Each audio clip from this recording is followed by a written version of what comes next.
Hello students, my name is Dr. Ibogna. Today I will teach you very simple topic, that is overall features of Indian economy on the eve of independence.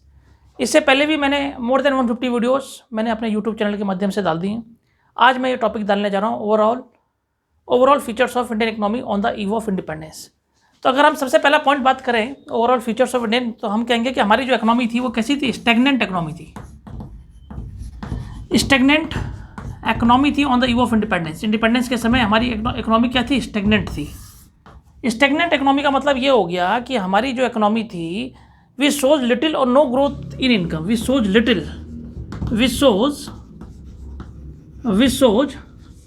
Little मतलब बहुत कम, और no growth in income.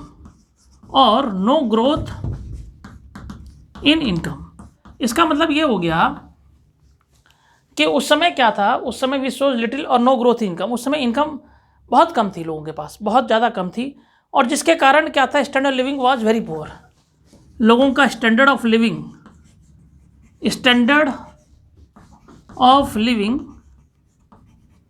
Was very poor. Standard living क्या था? बहुत ज़्यादा poor था. और मैं कह दूं उस समय एपिडेमिक्स भी एंड फेमाइंस भी बहुत ज़्यादा आया करते थे. Epidemics and famines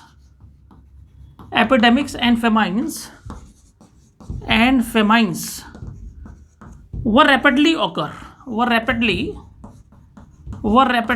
occurs. तो आप देखेगा, मैंने आपसे कहा कि हमारी इकोनॉमी उस समय on the eve of independence कैसी थी? स्टैग्नेंट थी. बहुत ज़्यादा इनकम जो थी बहुत ज़्यादा कम थी, और मैं कहूँ तो पॉवर्टी ज़्यादा थी, अनएम्प्लॉयमेंट बहुत ज़्यादा थी, और सबसे बड़ी बात है कि फेमाइन और एपिडेमिक्स ये तो आते ही रहते थे उस समय on the eve of independence. तो this points you have must write in your examination. Now second point, हमारी जो इकोनॉमी थी वो थी बैकवर्ड इकोनॉमी.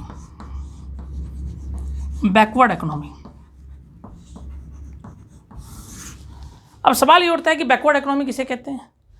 बैकवर्ड इकोनॉमी उसे कहते हैं जिसमें क्या होते हैं? Was very low per capita income. Was very low per capita income. जहाँ पे क्या होते? Very low per capita income बड़ी कम थी. और अगर हम पर कैपिटा इनकम की बात करें 1947 में पर कैपिटा इनकम भारत की थी ₹230. इन 1947 एंड 48 पर कैपिटा इनकम अगर हम पर कैपिटा इनकम की बात करें, पर कैपिटा इनकम जो थी किसकी? भारतीय की. Per capita income in India was just ₹230. In India was just ₹230. अगर हम बात करें पर कैपिटा इनकम की, तो पर कैपिटा इनकम उस समय देश की हालत बड़ी ख़राब थी, सिर्फ ₹230 थी. और जब जिसकी पर कैपिटा इनकम ही नहीं होगी तो उसका स्टैंडर्ड लिविंग भी बहुत कम होगा, पॉवर्टी होगी, गरीबी होगी, और क्या होगी? अनएम्प्लॉयमेंट ज़्यादा होगा, बेरोजगारी क्या होगी? ज़्यादा होगी. तो ये आपने 2 पॉइंट्स आपने लिखने हैं. तीसरा पॉइंट मैं समझाने जा रहा हूँ.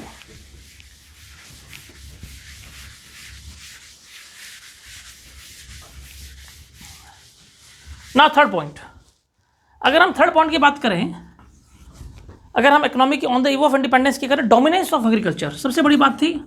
Dominance of agriculture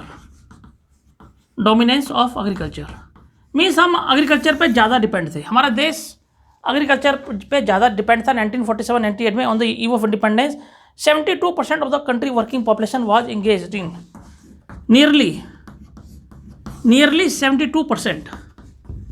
nearly 72% of working population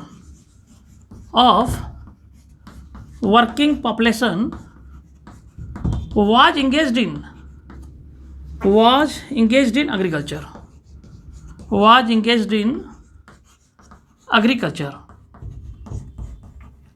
बड़ी हैरानी की बात है कि 72% ऑफ वर्किंग पॉपुलेशन जो थी वाज एंगेज्ड इन एग्रीकल्चर. वो किस पर डिपेंड थी? एग्रीकल्चर पे डिपेंड थी.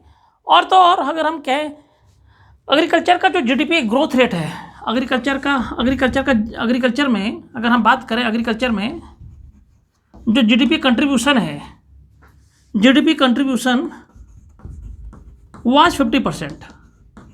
वाज उस समय कितना था, एग्रीकल्चर का जो जीडीपी कंट्रीब्यूशन था कितना था, 50% था, वाज 50%। तो इसका मतलब, कहने का मतलब ये हो गया कि हम लोग सबसे ज़्यादा एग्रीकल्चर पर डिपेंड थे। हम लोग सर्विस सेक्टर पे भी डिपेंड नहीं थे, हम लोग इंडस्ट्री सेक्टर पे भी डिपेंड नहीं थे। बल्कि अगर हम बात करें जापान और कनाडा की, जापान, कनाडा, यूएसए और चाइना की बात करें, तो वो लोग ज़्यादा डिपेंड थे इंडस्ट्रियल सेक्टर में और सर्विस सेक्टर पर डिपेंड थे। तभी उस समय 1947-1950 की बात करें, वो एग्रीकल्चर में बहुत कम डिपेंड है, मुश्किल से हार्डली 2-3% या 4% या 5% डिपेंड होंगे। बाकी अगर आप देखा जाएगा तो आप ये देखेंगे कि वो लोग सर्विस सेक्टर पे और टर्सरी सेक्टर पर उन्होंने ज़्यादा फोकस करा, और हमारी कंट्री ने फोकस करा उस समय सिर्फ एग्रीकल्चर में। यही कारण रहा, सबसे बड़ा कारण रहा कि 72% जब लोग एग्रीकल्चर पर डिपेंड थे, तो हमारा उस समय देश हमारा पिछड़ा हुआ था, हमारा बहुत ज़्यादा पिछड़ा हुआ था। तभी जाके हमारे देश में, क्योंकि ना सर्विस सेक्टर है ना टर्सरी सेक्टर है। आज की डेट में हम सर्विस सेक्टर में सबसे ज़्यादा डिपेंड है, और सर्विस सेक्टर हो गया और इंडस्ट्रियल सेक्टर पर डिपेंड है। एग्रीकल्चर सेक्टर अब कम हो गया आज की डेट में। अब देखिए, आइए फोर्थ पॉइंट, चौथा पॉइंट अगर हम बात करें, ब्लीक इंडस्ट्रियलाइजेशन। ब्लीक इंडस्ट्रियलाइजेशन, उस समय इंडस्ट्रीज हमारे पास बड़ी कम थी। अगर हम ब्लीक इंडस्ट्रियलाइजेशन की बात करें, उस समय अगर हम इंडस्ट्रियलाइजेशन की बात करें, इंडस्ट्रियलाइजेशन की स्पेलिंग देखिए, IALISATION। अगर हम इंडस्ट्रियलाइजेशन की बात करें तो उस समय decay of handicraft industry, number 1, decay of handicraft industry. Handicraft industry बिल्कुल ख़त्म हो गई थी, decay of handicraft industry. Number 2 अगर हम बात करें, decay of handicraft industry, number 2 अगर हम बात करें, उस समय हम ये कह सकते हैं कि क्या कहते हैं, बहुत ज़्यादा कम small scale and cottage industry थी, very less small scale and cottage industry. अगर हम बात करें तो उस समय क्या था, small scale and cottage industry क्या थी, बड़ी कम थी। ठीक है, तो हम कह सकते हैं इंडस्ट्रियलाइजेशन में उस समय कोई इंडस्ट्री थी नहीं, बहुत कम इंडस्ट्री थी। आयरन स्टील इंडस्ट्री थी उस समय, कॉटन की इंडस्ट्री थी, बट इंडस्ट्रीज ना स्मॉल स्केल इंडस्ट्री ज़्यादा थी ना लार्ज स्केल इंडस्ट्री ज़्यादा थी। इसलिए फीचर्स 1950 की स्थिति, 1947-1948 की स्थिति हमारे देश की बहुत ज़्यादा बैकवर्डनेस थी। ठीक है, अब आइए अब हम बात करें पांचवा पॉइंट, फिफ्थ पॉइंट की बात करें। फिफ्थ पॉइंट में हम लिखेंगे heavy dependence on import. Heavy dependence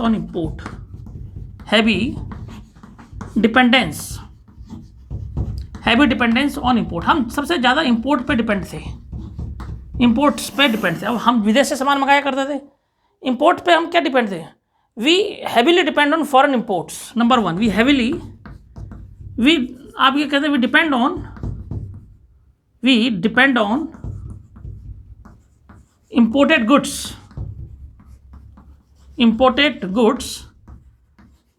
specially defence goods. Specially क्या, डिफेंस गुड्स हम सबसे ज़्यादा मंगाया करते थे। डिफेंस गुड्स हम क्या करते थे, विदेश से इंपोर्टेड गुड, डिफेंस गुड्स में ज़्यादा पैसा खर्च किया करते थे, डिफेंस गुड्स के लिए या डिफेंस इक्विपमेंट आप कह लीजिए। और हम ये कह दें कि हमारे पास कंज्यूमर गुड्स भी नहीं थे। वी इंपोर्ट कंज्यूमर गुड्स कि हमारे पास कंज्यूमर गुड्स भी नहीं थे। और वो कंज्यूमर गुड्स कौन कौन से, अगर हम बात करें कंज्यूमर गुड्स की बात करें, अगर कंज्यूमर गुड्स वी इंपोर्ट, अगर हम कंज्यूमर गुड्स की बात करें तो हम कंज्यूमर गुड्स कौन थे, स्विंग मशीन हो गया, मेडिसिन हो गया, लाइक स्विंग मशीन, मेडिसिन भी विदेश से मंगाते थे,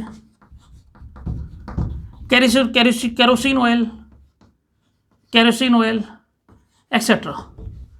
तो देखिए, स्विंग मशीन हो गया, मेडिसिन हो गया, केरोसिन ऑयल हो गया, बाइसाइकिल हो गया, ये सब विदेश से मंगाया करते थे। बड़े हैरानी की बात है, बहुत सोचने की बात है कि उस समय हमारी हालत इतनी ख़राब थी कि हमारे पास कंज्यूमर गुड्स भी नहीं था। और छोटी मोटी जो स्विंग मशीन हो गया, बाइसाइकिल हो गया, वो भी हम क्या करते थे, फॉरेन कंट्री से मंगाया करते थे on the eve of independence के समय। ये है। अब आइए छठा point, 6 point, very important point, छठा पॉइंट है लिमिटेड अर्बनाइजेशन।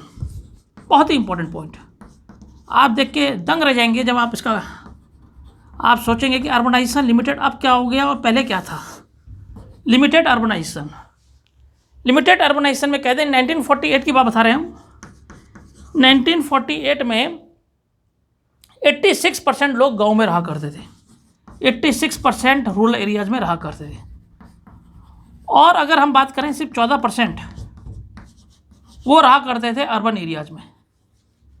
तो बड़े हैरानी की बात है, 86% लोग गांव में रहा करते थे और 14% लोग जो है शहर में रहा करते थे। मैं शहर में लोग रहा ही नहीं करते थे। बट अब तो केस उल्टा हो गया है। अब गांव में लोग कम रह रहे हैं, सारे लोग शहर में आ रहे हैं, because they want get what good job. वो अच्छी जॉब चाह रहे हैं। अच्छी जॉब के चक्कर में वो क्या कर रहे हैं, वो nobody want to live in village, they all want to live in urban areas. तो ये मैंने 6 पॉइंट बोला। 7 पॉइंट बड़ा इंपॉर्टेंट पॉइंट है, semi feudal economy. Semi feudal economy. Semi feudal economy किसे कहते हैं? सेमी फ्यूडल इकोनॉमी उसे कहते हैं, मैं यहाँ पे लिख रहा हूँ semi feudal economy. Semi feudal economy उसे कहेंगे जो कि क्या होगी, which was neither wholly feudal और nor capitalist, which was neither feudal और नॉर कैपिटलिस्टिक।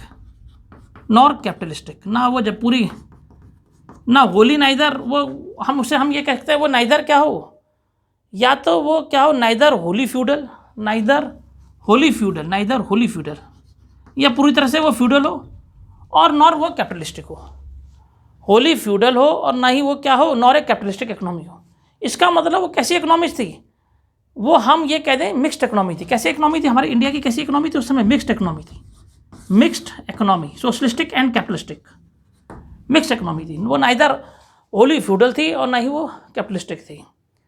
तो आज मैंने स्टूडेंट्स बड़ा इंपॉर्टेंट पॉइंट कराया, overall features of the Indian economic मैंने करवाया। सबसे पहले मैंने बच्चों को करवाया स्टैग्नेंट इकोनॉमी किसे कहते हैं, फिर मैंने बताया दूसरा बैकवर्ड इकोनॉमी किसे कहते हैं, तीसरा पॉइंट मैंने बताया डोमिनेंस ऑफ एग्रीकल्चर बताया, चौथा पॉइंट मैंने बताया ब्लीक इंडस्ट्रियलाइजेशन के बारे में बताया, पांचवा पॉइंट मैंने बच्चों को हैवी डिपेंडेंस ऑन इंपोर्ट्स बताया और बताया कि हमारे पास जितना डिफेंस गुड्स हम विदेश से मंगाया करते थे, हम पे कंज्यूमर गुड्स भी नहीं थे। फिर मैंने बताया लिमिटेड अर्बनाइजेशन के बारे में बताया और लास्ट पॉइंट मैंने बताया सेमी फ्यूडल इकोनॉमी और हमारे देश की इकोनॉमी कैसी थी, मिक्स्ड थी उस समय। तो ये टॉपिक क्लास 11th और 12th में बड़ा इंपॉर्टेंट टॉपिक है, CBSE ICSE का, और कम्पिटिटिव में भी पूछा जाता है। बहुत ही इंपॉर्टेंट टॉपिक है और ये इंडियन इकोनॉमी का टॉपिक है, Indian economy on the eve of independence. इसको जरूर कीजिएगा स्टूडेंट जो बोर्ड की तैयारी कर रहे हैं। सबसे पहला टॉपिक है और इससे पहले भी मैंने इसके बाद मैंने सारे वीडियोस मैंने ऑलरेडी अपलोड कर चुके हैं। Indian economy on the eve of independence, मैंने agriculture sector on the eve 1 घंटे का वीडियो बनाया था, वो मेरे यूट्यूब चैनल में अपलोड है। जैसे उसमें agriculture sector on the eve of independence उसमें अपलोड है 1 घंटे के वीडियो में, industrial sector on the eve of independence है, occupational sector on the eve of independence है और demographic structure on the eve of independence है। ये बच्चे करें, इस तरीके से पूरा चैप्टर मैंने इसके करवा दिया है और इस चैप्टर में से यही क्वेश्चन इंपॉर्टेंट है जो हर साल आते हैं और यही क्वेश्चन आएंगे। Thanks doctor इवोगना।